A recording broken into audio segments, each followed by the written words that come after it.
In the streets it's getting hot, and the youth them I get so cold. Evening in Nairobi City.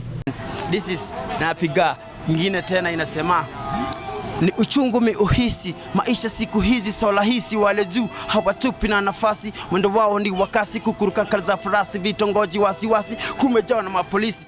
It is raining. The city's typically frantic pace is slowing down. The roads are choked with rush hour traffic and waves of humanity. Even so, there is a new rhythm that emerges as dusk turns into languid night on the streets. At the heart of Kenya's capital lies Kimathi and Mama Ngina streets. This is Drogba and his two comrades, Ryan and Billy, dancing the night away. Dancing for them is the difference between a cold hard floor and a mattress, the difference between an empty rumbling belly and a full one.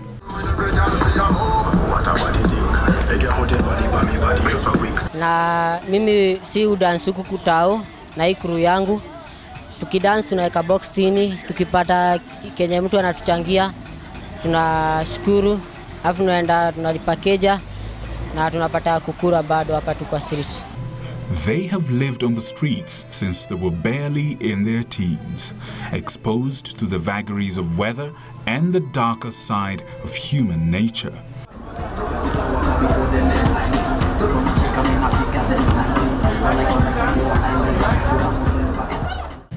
Even though they have a place to call home now, they are fully aware that the streets are just one wrong decision away.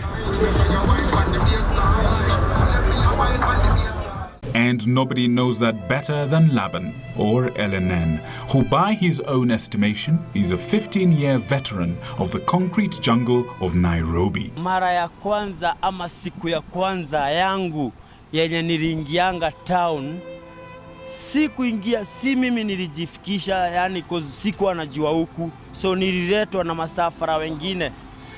Hiyo time nilikuwa na miaka 14. Mamangu alidedi tukiwa watoto watano kwetu. Babangu hakuwa ni real father, babangu alikuwa ni step father. Sasa vile mamangu aliaga dunia, surona huo buda alidisappear kutafuta mwanamke mwingine ajiendeleshe kimaisha. So sisi hao watoto watano ilibaki sisi tumejitoa, kila mtu ameenda kivyake, wengine wakajipata sijui wapi, mimi nikajipata kwa soko, mimi nikajuana na masafara wengi wa huko Ocha, wakanionyesha rada, wakanifutisha rada mpaka wakanifikishanga Nairobi. Without even the most basic of education and with little in form of skills, his options, he says, are limited. Unapata huo mtu ako kwa street na ni mbigi kama mimi, lakini hata ajui kuandika jina yake hivi. Hata ukimpe, maybe umpe gazeti asome gazeti ya Kiswahili, ataweza kuisoma. So ni the same na mimi. But just like Drogba and his boys, he has a single card to play in the hard game of poker that is street life. Life is so hard, bigger than a sad, living without a mom or dad. So many become mad, shedding one another blood, searching for food and clad. No master, them are good, them are bad. Soon things are going better, no water, no food, no shelter. Since I was a little, fighting for the titles, I get on a street, so get on niko siko. Jaloni za vako, natoka nika haso, chini kama fuko, vako njaze fuko, get msuka suko, street school visu na vituko. Used to kule vako makarau, wako msako meji, hamina mamwiko. Kando mabonoko wana roho kapilato hutu handle kama keto. Geto ni mento na haso kwa jasho na maso. Ngumu sana, ngumu sana. He is a lyricist after the order of the likes of Nanoma and Kalamashaka. LNN's tales of street life sound like the script of a badly written horror film, full of senseless violence and horror.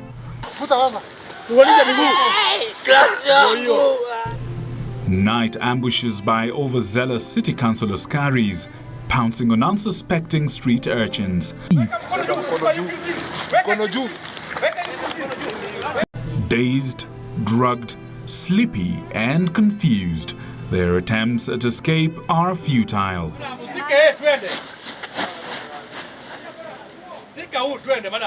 Kama una mahali pa kulala useme, sitakupatia mahali pa kulala.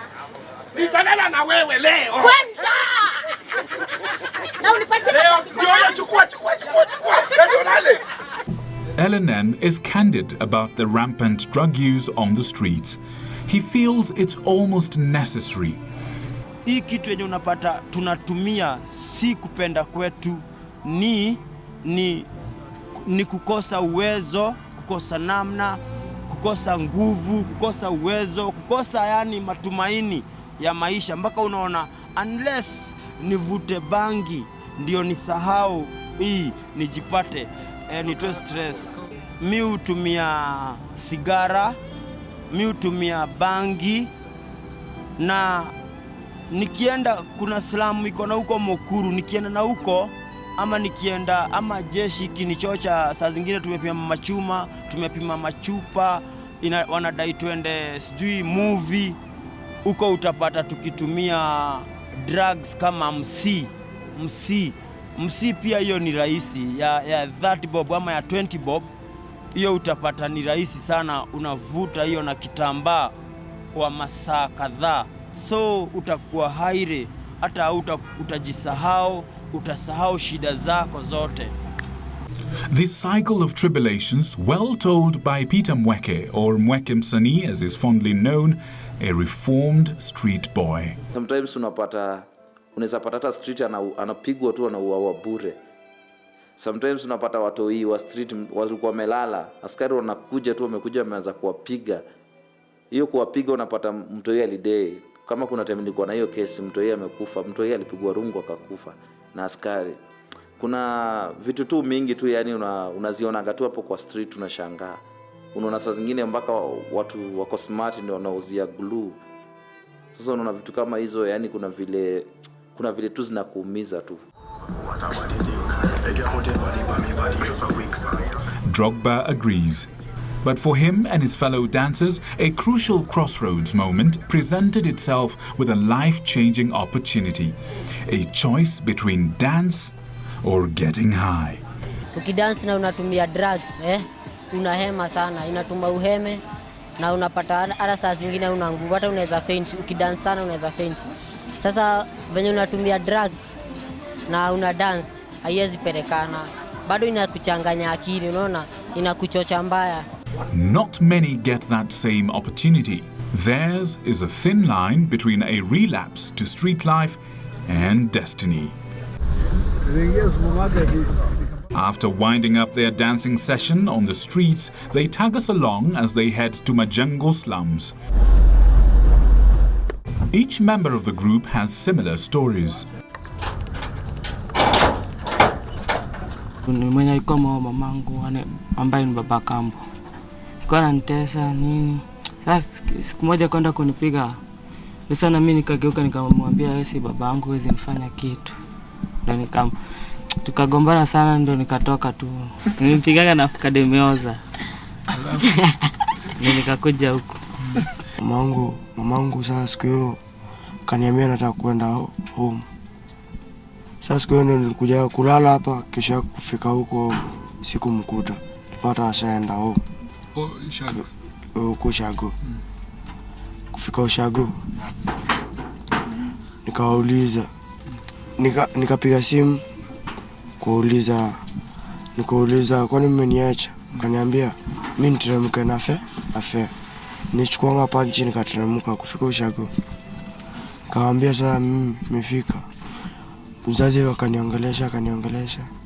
Mamangu nikamwambia mimi nataka kurudi kwa mabisha zangu. Mamangu akakubali. Toka siku hiyo sijairudi. Siku yenye ilifika hiyo shosho akaona huyu kijana hawezi soma tukikaa naye. Anti yangu akasema nipelekwe Ucha kwa mama ya shosho yangu. Sasa unasikia? Kwa Kikuyu tunamuitanga Maito. Mama ya shosho yangu kanipeleka huko. Nikakaa na Maito huyo. Nikakaa na yeye, lakini huyo ni mzee sana. lakini alikuwa ananiweka poa huyo. Kakaa naye. Tena ilikuwa nikaa tu maneno Aunti yangu bado akasikia vibaya sababu hakuwa anasikilizana na huyo shosho. Kaanza kusema hiki kishosho sijui kinakuwekanga aje. Sasa mimi najua bado mimi ni mdogo, sasa sina ile mafikirio Mimi nafikiria tu akiniambia hivyo nitafikiria ni mbaya, unaona? Akaanza kuniambia nini kuja hata tukae na yeye sababu huyo aunti yangu bwanake ako na nduthi. Mimi nikaona yenyewe ni poa, huyo nikaa ataniweka poa, ndasoma poa bila kuteseka, kufukuzwa kwa shule nini. Nikaenda akaniambia nitakujia sana. Akanikujia. Tukaenda tukaishi na yeye. Tukakaa na yeye kama hivi 2 years hivi. Lakini nakwambia huyo aunti yangu hata sasa hivi nasema nikikutana naye sivyo naweza mfanyia. Ni ukweli ile mateso alinitesa. Soon we are joined by some girls. Apparently, they too are from the streets, and they too have some stories to tell. Mtu akue hapa, maybe ni situation ya kwenyu. Kaa venye mimi nimelelewa kwa street. Wazazi wote ni wa street. Wamezoea maisha ya street sasa hadi dreams zangu. Acha kucheka. Tukuja ama inaweza succeed ama yezi. Venye nilikuwa shule nilikuwa natamani kuwa surgeon. Na sai. Musician na modeler. So, mimi naitwa Adija. Nimelelewa street. Na mimi niko na dreams za kuwa lawyer but not in Africa, in United States, kuwa lawyer wa countries. Na mimi naweza penda life yangu change sana. We head back the next day to try to track down the boys, and we find Wairimo or Mathe. Watoto kitu ya kwanza hawanaga mama ama baba. Sasa wakichafika pahali wakuita hiyo jina Mathe na uikubali kuitwa Mathe, wanakuheshimu. Na kitu ya pili, watoto akiwa na shida umsaidie, anaonanga wewe ni mtu wa maana kwake. Jua anategemea wengine, yeye anategemea na ana mtu mwingine anaweza mkubali hivyo wako. Ni ngumu sana uone mtu anamkubali hivyo wako. Na kitu kingine, sasira wako wagonjwa wao uteseka. Wenye ataenda hospitali akubaliwe, ama akiwa na shida pahali aende akubaliwe hapo, huanga ngumu. Lakini akiwa na mtu kama mimi niingie hapo, unaonanga sasa maneno iko hisia. After a long search, we trace the girls from 2 nights ago, and they are on a mission to Duru. The harsh realities of the streets are painful for them. Mimi naitwa Joyce. Nilikuja niko na miaka 13. Nilikuja nilikuwa na miaka 6, tulikuwa na bro yangu. Dada akakufa. Sasa vile alikufa nikaanza kuwa ninakuja tao. Nikakuja sasa nikaanza kukaa huku. Mimi naitwa Diana.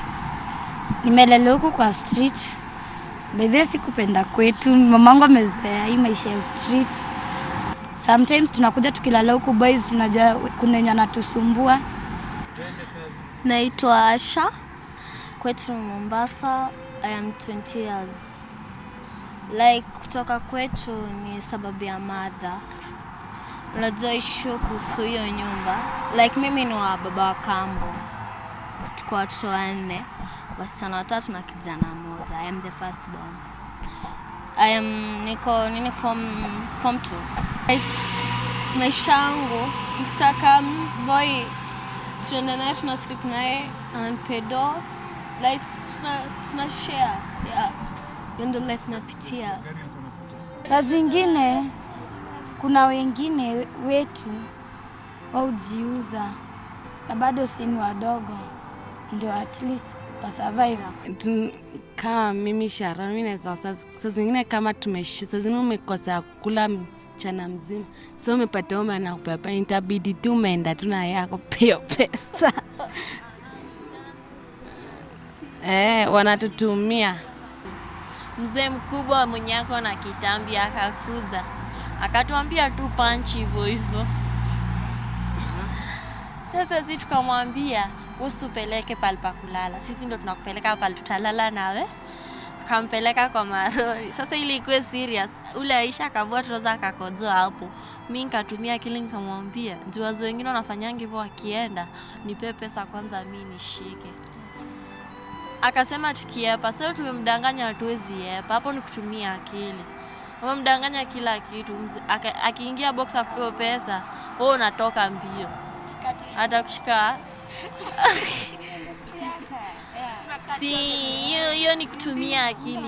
Florence Kea has been working with girls like them for 13 years. She does it voluntarily, having had a tough upbringing herself. She has taken it upon herself to make a difference, to change the script in the story of girls on the streets. Most of the girls she houses in her apartment in California in Isli are victims of sexual violence. She's also one of the youngest that I have. Hello. She had only hoped to offer temporary shelter to them, but things did not go as planned. I used to hold talks in the community with girls, and we used to discuss about issues. And then every time we have these talks, we have a girl who has an issue. And then when the girl has an issue, maybe it's an issue that needs police or the chief or the children office. And then when you go with the girl, then they don't have anywhere to take that girl. So they'll tell you, go back with the girl, bring her tomorrow. You come again with the girl tomorrow, it's go back with the girl, help her sisters to take the girl to the hospital, her sister to take the girl to. So you end up, you are doing everything.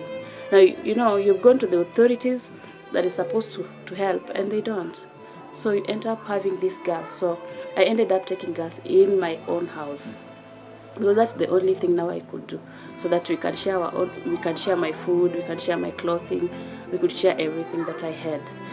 So long as this girl feels safe and feel like she has a place. Yes. Mary, you go happy? Florence's experience with the girls has given her a few valuable lessons in dealing with the girls. But why has this group of Kenyans found solace in the brutal city streets? It's not possible to have an approach that does not take into regard the individual needs of that person.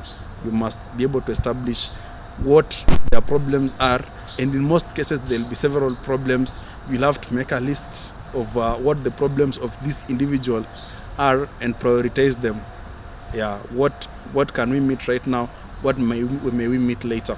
And that's how we can help them. Yes, I believe that one of the reasons why someone who has been rehabilitated from street life can go back is if all their needs are not met, if the approach to rehabilitation is narrow. After a few days of filming, Drogba expresses a desire to go back home, just for a visit, he says. We make it happen. Accompanied by his two comrades in the Sunday best, we set off, the first trip out of the city for them in a long time. Drogba points out landmarks he remembers from his escape run years back. When we get to Murang'a town, he is excited as he is anxious. We make a few wrong turns before finding the right way, and once we hit the twisty, hilly road to the sleepy town of Mogeka, he is in his element. His great-grandmother, who raised him until he was 8, is home. But they haven't seen each other in years. At last, the moment of truth. She shows up and is puzzled at the presence of strangers in her small but peaceful compound. She greets Drogba, though she has lost recollection. Soon it is time for introductions. She cannot believe her eyes. An old phone is quickly fished out and relatives from near and wide are summoned to see the prodigal son.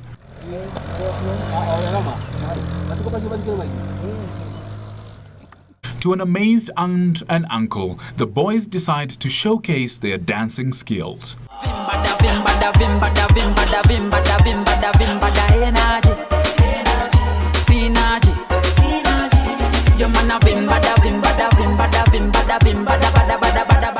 It's getting late. We set off back to the city, and the emotional strain of the reunions takes its toll on Drogba. But before we reach the city, there is yet another reunion at Witavie, just outside Thika town. This is Nairobi City at rush hour. Everyone trying to get to their destination as quickly as possible. This is the concrete jungle where dreams are made. This is the city of dreams and ambitions. But sometimes in the pursuit of those dreams and ambitions, we become perhaps uncaring or disconnected from the problems of other people who share this continent and this city with us. One of the things we hoped to achieve with this story is to help all of us to see the world through different eyes, to think more, feel more. And if that happens, then it will be a job well done for us. Absolutely. Job well done. I'm Victor Moyakane. Good night. The sunshine is waiting for me on the other side of the rainbow. The point of no return, my life's changing. For the better,